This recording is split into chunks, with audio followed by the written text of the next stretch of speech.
Mayor John Tory not wasting any time announcing new housing plans for the city, which is going to update zoning requirements. There's been plenty of housing announcements in the past over his 2 terms as mayor, but this one will truly change the rules, no matter how many people in the city may be opposed to them. We have to move quickly to change city policies and advance new programs and speed up the approval process, all things that will help to create new housing faster. Almost everything that would have been considered an obstacle for housing to be built in Toronto in the past will soon be cleared out of the way. Need more density in neighborhoods, allow more multiplexes, and do away with what's called exclusionary zoning. Want more people to live along transit corridors and major streets? Greenlight 8 to 10-story condos and retail spaces where it's only a few floors now. We have to demonstrate a strong commitment as a council, not just the mayor, to deliver the reforms needed to increase new housing and to prioritize the supply of affordable and market rental housing that our residents and newcomers desperately need. The new Housing Action Plan announced by Mayor John Tory and Councillor Brad Bradford promises to build up parts of the city that haven't yet seen this type of growth before.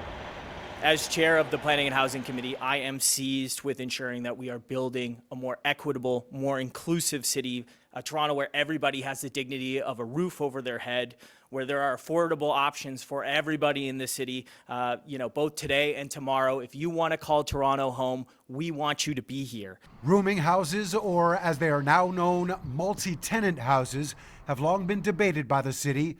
Until now, they've been illegal in parts of Toronto, but new rules would allow them with regulations.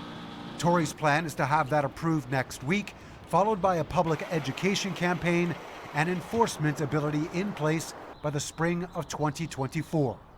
This is going to be a big plus for a lot of neighborhoods where I myself have been to see some of these illegal rooming houses, and they are a disgrace, and they're a nuisance, and they're worse than that. And this will regulate them and allow us now to go and put the resources in place to make sure that those neighborhoods are made better.